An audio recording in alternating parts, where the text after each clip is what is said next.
나머지 보기 읽어보겠습니다. 기준 일탈 제품은 폐기하는 것이 가장 바람직하다. 기준 일탈 제품이 발생했을 때는 절차에 따라서 처리하고 문서로 기록한다.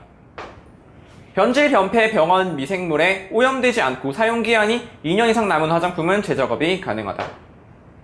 사용기한 3년 이상 남았더라도 변질, 변폐되었을 경우 재작업을 할 수 없다. 여기서의 문제 키워드는 폐기에 대한 내용이지만 재작업이에요.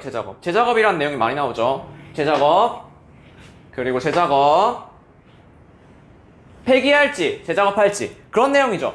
자, 문제를 보면 어떠한 경우에 재작업이 가능한지를 알면 이 문제를 풀 수 있어요. 변질, 변폐, 병원 미생물에 오염이 되면 재작업이 불가능합니다. 그리고 사용기한이 1년 경과된 화장품은 재작업이 가능할까요? 여기서 키워드는 사용기한이랑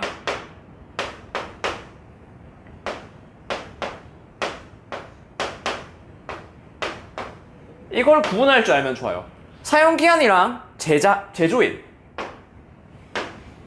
언제 사용 가능한지, 언제 재작업이 가능한지에 대해서 확실하게 알고 있어야 이런 문제가 헷갈리지 않아요. 이걸 확실하게 알고 있지 않기 때문에 이런 문제가 헷갈리는 겁니다.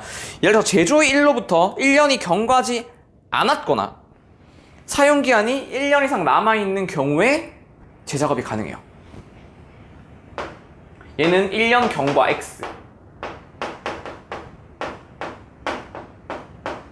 그리고 얘는 1년 이상 남았을 때,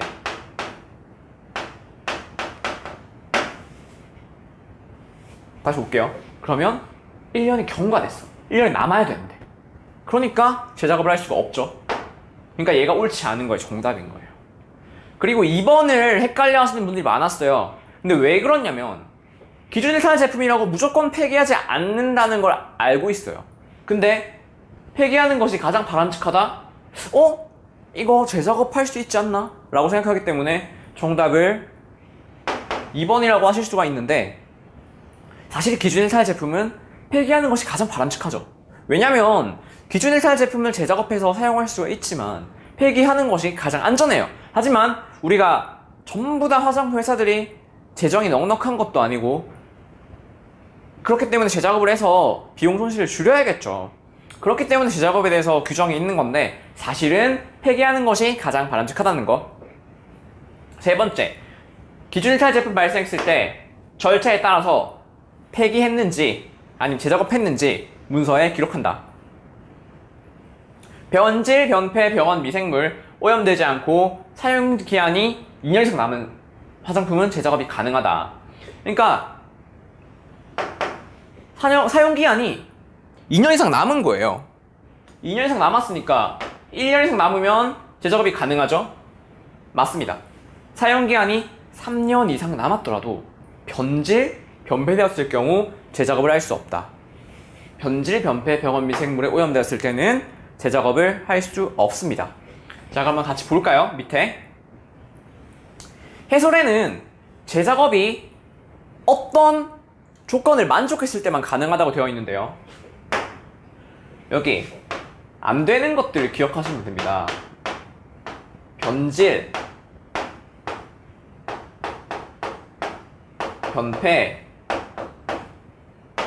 병원 미생물,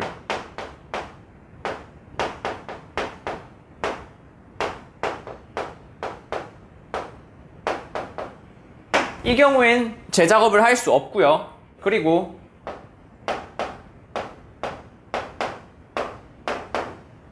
(1년은) 똑같아요.